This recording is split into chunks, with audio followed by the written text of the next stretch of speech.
Hi there everyone, welcome back to On the Flip Side. My name is Adam Shawwalker. As you can tell, we got a new camera. We are going to be doing a little bit of a tester video here, so I'll get another review up at some point this week. But for now, I wanted to go over some news that I found a little bit interesting. We've got this week a little bit of a tease of the new Megadeth bass player. Nothing is confirmed or set in stone yet, but we do have some info to eliminate some of the possibilities that have come up so far. So let's dig into that. A popular bass player for speculation has been Felipe Andreoli. I think I'm saying that right. However, Dave Mustaine himself has stated that none of the bass players that they've been looking at are from the Southern Hemisphere. That would kind of get him off the list. Felipe Andreoli is, of course, the bass player from Angra, the band that Kiko Loureiro, Megadeth's current guitar player, was pulled from. So that is probably off the table. Felipe himself has come forward to say that he is in fact not the new bass player, although he would be open to that kind of opportunity. The main thing that really seemed to narrow down who their new bass player could be was pretty much just a cameo video where Dave Mustaine is just talking to a fan who paid for a cameo, and in the background he points out that there's the new bass player in the room. He's hiding behind a chair, so you don't get a clear look at the bass player, but right in the middle of the frame is a bass. It's a very specific kind of bass model. It is an Ibanez BTB model, which Felipe Andreoli does play a variant of, but this one more closely resembles the bass of Steve DiGiorgio, the current bass player from Testament. So personally, my money here is going to be on Steve DiGiorgio. He's got a massive amount of tenure in heavy music and has been a part of many, many thrash and death metal albums and some of the most iconic albums that have been in those genres, most notably with Death, Testament, Sadist, and Autopsy. Now, just to get a little bit more schizo on you, Steve just posted this on his Instagram account. It is smooth and curvy as Shakira on a surfboard. It's a photo of a bass. But the main post isn't the thing that you want to be looking at here. It's a comment right below that reads, "Fun fact, did you know that this will be my third album with Gone in April, a band based in Knoxville, Tennessee?" Now, with this post, he is clearly working in the studio with this band Gone in April, and this, he's not a stranger to session work, clearly. I mean, it's in his Instagram description. He does a lot of session work.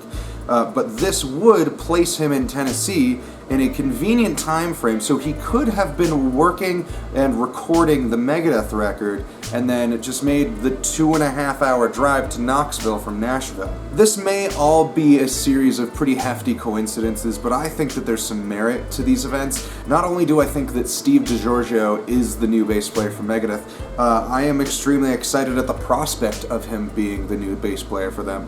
I mean, if you think about it, Kiko Loureiro joins the band and is one of the most technical guitar players that the band has ever had. I'd say there's a lot of debate you could have whether or not he's better than Marty Friedman or not. As a player, I think he's incredibly technical, and those two guys, I wouldn't want to compare them just because I do love both of them as players. But I mean, you cannot deny how technical and how good Kiko is of a guitar player. So you've got Kiko, and then you've got Dirk Verbeiren, who was recommended by Chris Adler in 2016 to become the new full-time drummer for Megadeth.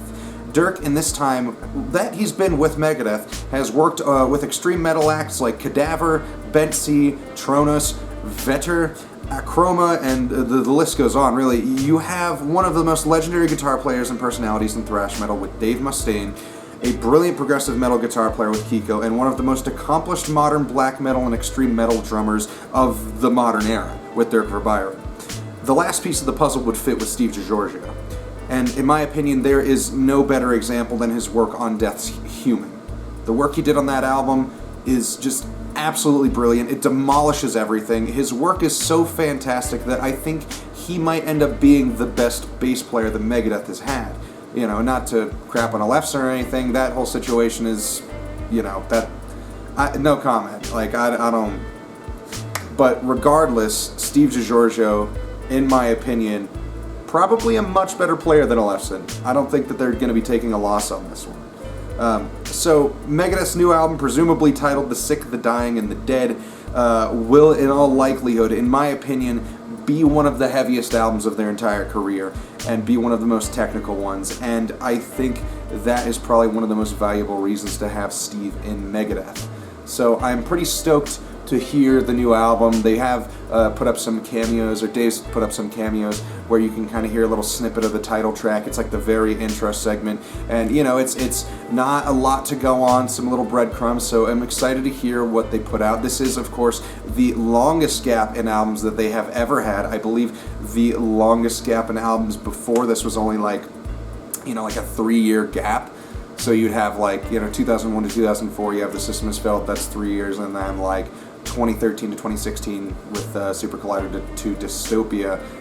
But before that, I mean, they were generally on like a 2-year album record and release and tour cycle. So with the coronavirus and all this stuff, and this very long album cycle that Megadeth has really never had before, I'm extremely excited to just kind of see what they've been kind of taking their time on and letting, you know, brew. And I want to hear it, you know.